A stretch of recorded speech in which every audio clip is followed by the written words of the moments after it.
बिस्मिल्लाहिर्रहमानिर्रहीम अस्सलाम वालेकुम रहमतुल्लाहि व बरकातुहू। उम्मीद और दुआ है कि इंशाल्लाह आप खैर वफ़ियत से होंगे। आज हम पाकिस्तान की जो टीम अनाउंस हुई है ट्राई सीरीज़ के लिए, ट्राई नेशन सीरीज़ के लिए और एशिया कप 2025 के लिए, उसके ख़ास तौर पे बैटिंग ऑर्डर के ऊपर डिस्कशन करेंगे। मैंने टीम का सिलेक्शन का एनालिसिस करना इसलिए मुनासिब नहीं समझा कि उसमें कोई क्राइटेरिया मुझे लगता है कि फ़ॉलो नहीं होता आम तौर पे।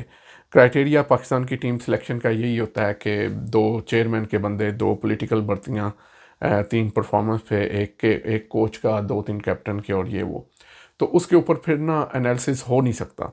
तो मैंने सोचा कि जो टीम सिलेक्ट हो गई है, इसको अब हम इसमें से इसका बैटिंग ऑर्डर बनाने की कोशिश करते हैं कि क्या बैटिंग ऑर्डर बेस्ट बन सकता है। तो मेरे ख़्याल में साहबज़ादा और फ़रहान और साइम अयूब जो हैं, ये 2 कैंडिडेट हैं ओपनिंग करने के लिए। इनको ओपन करनी चाहिए। और मैं ये समझता हूँ कि साइम अयूब ऑफ कोर्स एक बड़े टैलेंटेड प्लेयर हैं और उनको बड़े चांसेस मिलने चाहिए।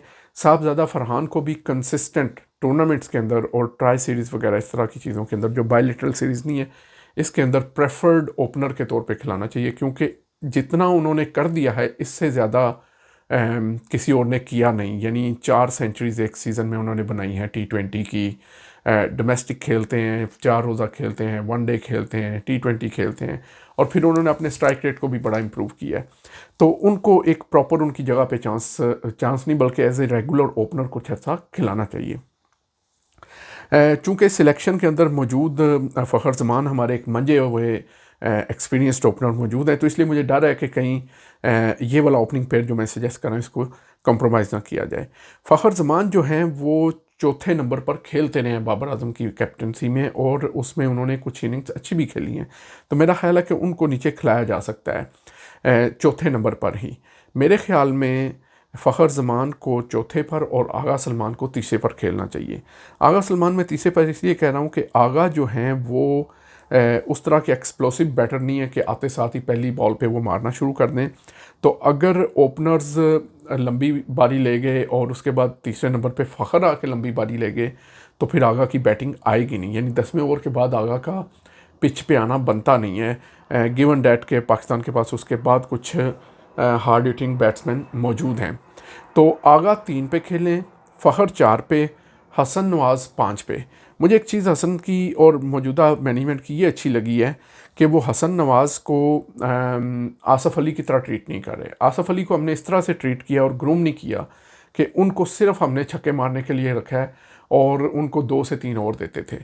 अगर उससे पहले विकेट्स गिर जाती थी तो उनको बैटिंग पे नहीं भेजा जाता था। उनको ना कॉन्फिडेंस दिया गया, ना उनको गेम उनकी इम्प्रूव करने के लिए कोई टारगेट दिया गया। उनको बस वही 2-4 बॉल्स का बैटर रखा गया, जिसकी वजह से वो एक तरह से मेरा ख्याल है कि वो अपनी एबिलिटीज़ को इम्प्रूव नहीं कर सके। तो हसन नवाज़ को इन्होंने ओडीआई में भी खिलाया है। हसन को ये उनकी पोजीशन पे भेजते हैं और उसको लंबी इनिंग्स खेलने देते हैं। तो हसन 5वें पे आए ताकि उनको इनफ बॉल्स भी मिले अगर वो रन ज़्यादा हमने उनसे करवाने हैं या ज़्यादा टाइम उनको क्रीज पे देना है।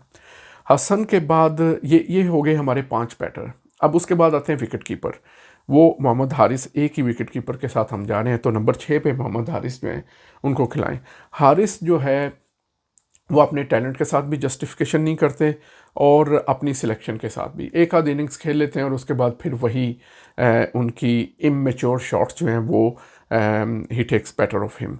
तो खैर चूँकि अभी किसी और को सिलेक्ट ही नहीं किया, तो हारिस नंबर 6 पे, इनको ऊपर खिला के जो मैंने बैटर्स बताए हैं उनकी जगह को ख़राब नहीं करना चाहिए। तो इस तरह हमारे 6 जो हैं regular batter including the wicket keeper batsman ये बनते हैं। अब उसके बाद 5 मज़ीद पोजीशंस हैं और मेरे ख़्याल में पाकिस्तान को 4 रेगुलर बॉलर्स के साथ खेलना चाहिए और 5वां ऑलराउंडर खेलना चाहिए। आगा भी बॉलिंग कर सकते हैं। तो या एटलीस्ट मैं ये कह सकता हूँ कि उन अगर वो बॉलिंग नहीं करते तो उनकी सिलेक्शन भी जस्टिफाइड नहीं है। अब जो नंबर 7 की पोजीशन है ये हमारे लिए ऑलराउंडर की पोजीशन है। तो ऑलराउंडर में हमारे पास 3 ऑप्शंस बाहर नज़र आती हैं। उनमें एक ऑप्शन है हुसैन तलत की, लेकिन हुसैन तलत को ये खिलाते हैं, हुसैन तलत से डोमेस्टिक में भी बॉलिंग नहीं करवाई जाती। तो मेरा ख्याल है कि उनकी बॉलिंग को बिल्कुल ही रिलायबल नहीं समझा जा रहा कि उनके 4 ओवर नहीं करवाए जा सकते। तो हुसैन तलत तो मैं इसमें से कांटा मार देता हूँ। तो ये तो नहीं, अंडर एनी सर्कमस्टांसिस मेरा ख्याल है कि इनकी जगह शायद ना बने। सिर्फ एक सिचुएशन ऐसी हो सकती है जिसमें हुसैन तलत की पोजीशन बन सकती है प्लेइंग 11 में, वो ये कि अगर स्पिन ट्रैक बने हों तो ये स्पिन को अच्छा खेल लेते हैं, और ऐसी पिचेस बनी हो जो 140 150 वाले रन्स की हो, तो वहाँ पे मैं ये समझता हूँ कि हुसैन तलत खेल सकते हैं, क्योंकि इनका स्ट्राइक रेट भी एवरेज है। ये कोई बहुत ज़्यादा एक्सप्लोसिव बैटर नहीं है, लेकिन ये बैटिंग कर लेते हैं। तो मैं इनको, जो नॉर्मल T20 का प्लेइंग 11 बनेगी उनमें तो मैं इसको नहीं लगता, with exceptions on the side. उसके बाद हमारे पास ऑप्शन है फ़हीम अशरफ की और खुशदिल शाह की। फ़हीम अशरफ जो हैं वो अब चूँकि टीम में मौजूद हैं, अगर ये फ़हीम को इन्होंने पिक करने की बजाय फास्ट बॉलिंग ऑलराउंडर की तौर पे पिक किया होता अब्बास अफरीदी को, अगरचे मैंने सिलेक्शन पे बात नहीं करनी थी, लेकिन यहाँ मैं ज़रूर करूँगा। अब्बास अफरीदी इनसे ज़्यादा एक्सप्लोसिव बैट्समैन है। 2-4 ओवर की अगर बैटिंग करनी है तो वो बैटिंग कर सकते हैं, लेकिन फ़ायदा वहाँ पे यह है कि अब्बास से हम पूरे 4 ओवर करवा सकते हैं, लेकिन फ़हीम अशरफ से 2 से ज़्यादा ओवर नहीं करवाए जा सकते। तो मैं, अनलेस के हम 2 फास्ट बॉलर के साथ ना जा रहे हो, मैं फ़हीम अशरफ को पिक नहीं करूँगा, और एशियन कंडीशंस में तो शायद मैं बिल्कुल भी ना करूँ। खुशदिल शाह एक यहाँ पे हमारे पास ऑप्शन है, या मोहम्मद नवाज़। मैं मोहम्मद नवाज़ के ऊपर खुशदिल शाह को इसलिए प्रेफर करूँगा कि मोहम्मद नवाज़ बैटिंग में बिल्कुल भी परफॉर्म नहीं करते। आई डोंट नो कि लास्ट टाइम उन्होंने कब कोई अच्छी बैटिंग इनिंग्स खेली थी। तो खुशदिल बैटिंग में थोड़े से उनसे बेहतर हैं, और बॉलिंग में ये पूरे 4 ओवर दे सकते हैं।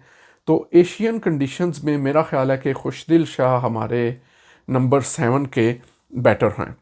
उसके बाद 4 बॉलर्स हैं, तो अब ये एक बड़ा ट्रिकी बात है कि 4 बॉलर्स में से आपने मज़ीद 2 स्पिनर्स अगर खिलाने हैं तो सुफियान और अबरार खेलेंगे, लेकिन अगर एक स्पिनर खिलाना है तो अगर खुशदिल लेफ़्ट आर्म खिला लिया है तो फिर अबरार का रिस्ट स्पिनर की जो है उसकी पोजीशन बनती है, तो सुफियान के साथ ये बड़ी ज़्यादती होगी।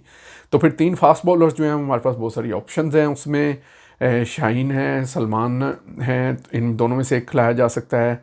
हारिस हैं, उनके साथ मोहम्मद वसीम है, इनमें से दोनों में से एक खिलाया जा सकता है। मैं ऑल्दो मोहम्मद वसीम को प्रेफर करूँगा for some time at least. और हसन अली तीसरे फास्ट बॉलर के तौर पे इसलिए खिलाए जा सकते हैं कि हसन अली हर पार्ट ऑफ द इनिंग्स में बॉलिंग कर सकते हैं और विकेट्स भी ले सकते हैं। अगर आपने हारिस को नहीं खिलाना तो हसन मिडल में भी बॉलिंग कर सकते हैं और विकेट्स लेके दे सकते हैं। तो ये मेरे ख्याल में हमारी जो प्लेइंग 11 बन रही है, इस में जो बैटिंग का ऑर्डर जो है मेरे ख्याल में ये बनता है फ्रॉम द गिवन स्क्वाड। इसके साथ ही हमें इजाज़त दीजिए। अपने अज़ीज़ व क़रीब खाना का ख्याल रखिए। अल्लाह हाफिज़।